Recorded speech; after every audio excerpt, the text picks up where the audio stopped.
Today I'm going to tell you all about what not to do in order to create success. When it comes to sales, there's some really important elements. I just went through a personal experience where I was on the phone with a client for the past 30 minutes that totally de-sold me because I was sold before I spoke to them. So let me tell you today about what not to do when it comes to sales and give you some key tips on how to be successful when it comes to building new leads, strategic partnerships, and relationships. Let's do this.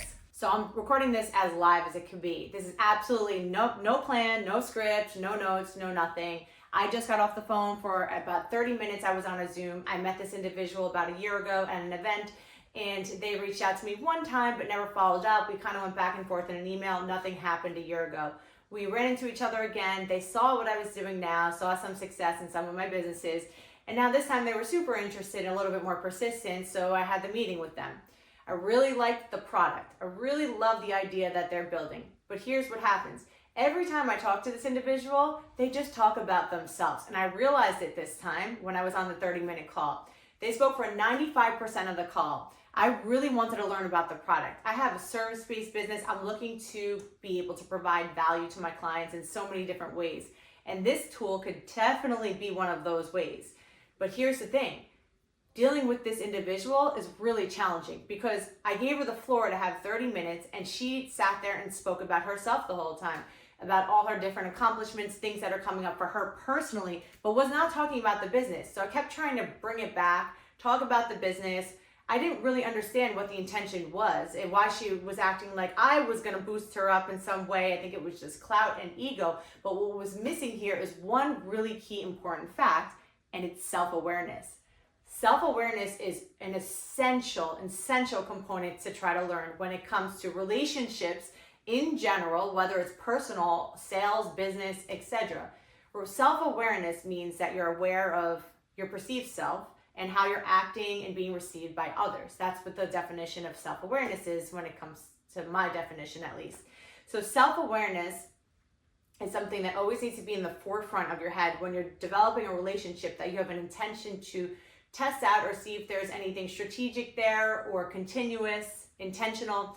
You want to know how you're perceived to others. So you have to know your audience as a step one, focus on self-awareness and know your audience. So if I'm having a conversation with somebody that's completely irrelevant to what the topic is for the first 10 minutes, you have to realize that that's not going to be received correctly unless you're getting a ton of feedback, they're asking you questions, there's banter, then maybe there's a driving reason. But when it comes to self-awareness, if I'm going to talk about crypto, let's say, to a group of school teachers who are very conservative that all have just told me that they don't like to invest in things and they don't believe in crypto, but I still go there and shoot my shot and pitch my pitch just about what I do because I'm passionate about it and I believe in it, let's say, then that's going to be something that's not going to be received well, right? Like they're going to be looking around, seeing how they can get out of that conversation because the self-awareness that I would have there would be lacking because that's not my audience. That's not the right audience for me to be talking crypto with. I should have a different audience, whether it's a feed or news people or different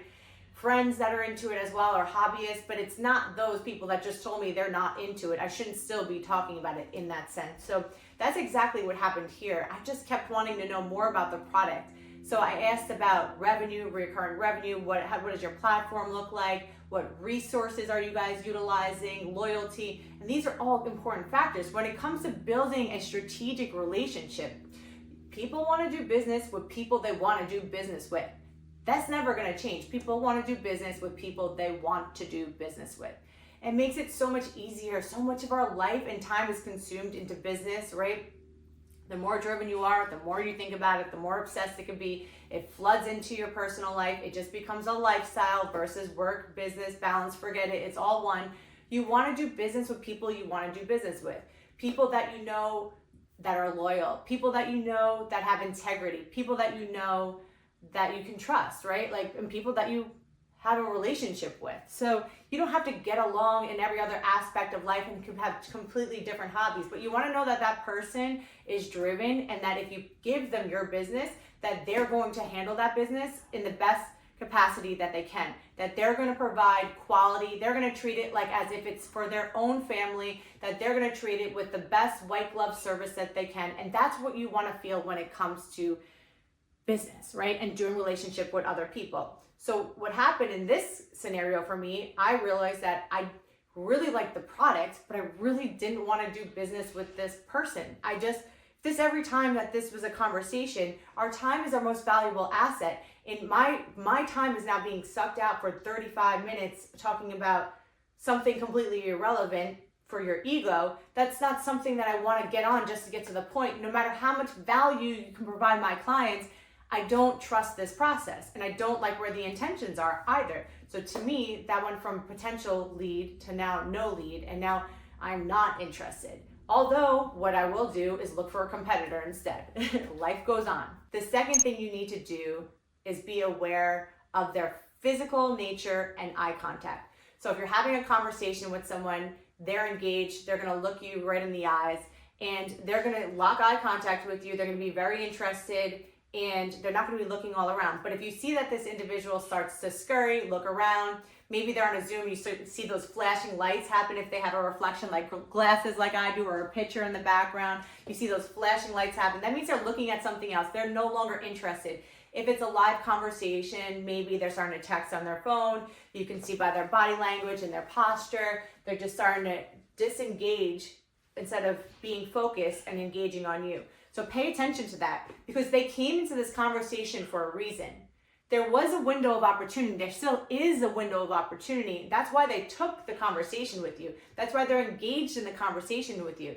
But now what you have to do is you got to crank that window up, right? You don't want to close it shut. You want to crank that window up. So how do you crank the window up? You need to keep them engaged.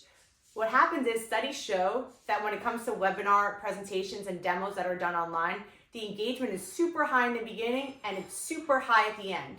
It ebbs and flows throughout, but it really dips towards the middle and pops back up at the end.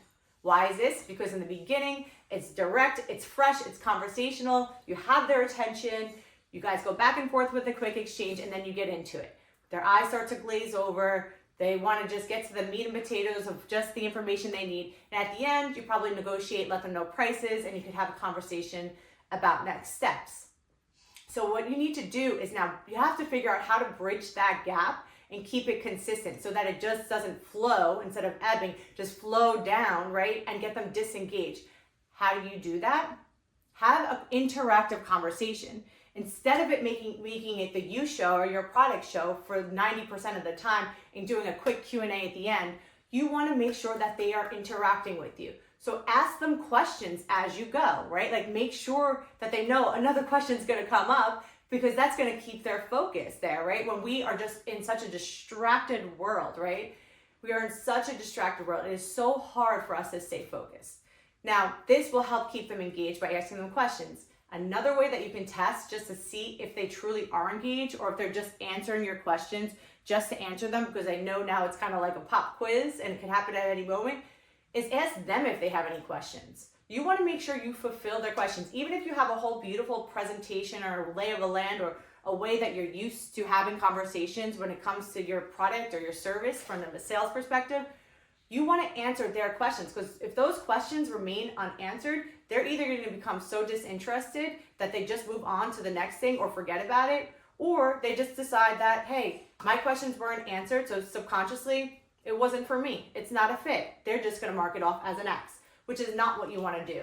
So it's super important to make sure you fulfill that for them and you answer their questions. So ask them if they have any questions. If they don't have any questions, they either A, are just getting started to learn, or B, they're not interested. So you have to figure out how to crank that window back up of opportunity, because there was a window there. So you have to learn what is their desired outcome, right? What is going to get them to say yes? What is it going to take for me to say yes to you? So the third thing that you need to do when it comes into sales is you need to go in with a serving mentality. A lot of us go into sales or conversations with a take, a me, and let me tell you all about this. But instead, you want to figure out what is the desired end state for this individual, what is going to make them say yes, and how can I serve them to provide that value as soon as possible, right? Like as quick as possible. How can I serve them and provide that value as quick as possible to get them to that desired end state? So someone like me that has a service-based business currently is one of my main businesses right now. Something that I'd be interested in is representing my clients and providing value to my clients. So if you can show me as soon as possible that there's a way that you can provide value to my clients, I am going to listen. I want to hear about it. I want authentic, I want true, I want resourceful, I want reliable, I want proven value to my clients. And if I feel like you're hitting those targets as you're telling me about your product or service without some exponential price that's just completely out of the ballpark, I'm listening because there's value to provide to my clients. So you're serving me by providing value to me, to my clients. So figure out, how can I provide value to either this customer as an individual or their company if they're representing company, or their community if it's a group, whatever it is. How can you serve them first, right? Versus you looking to just explain and take.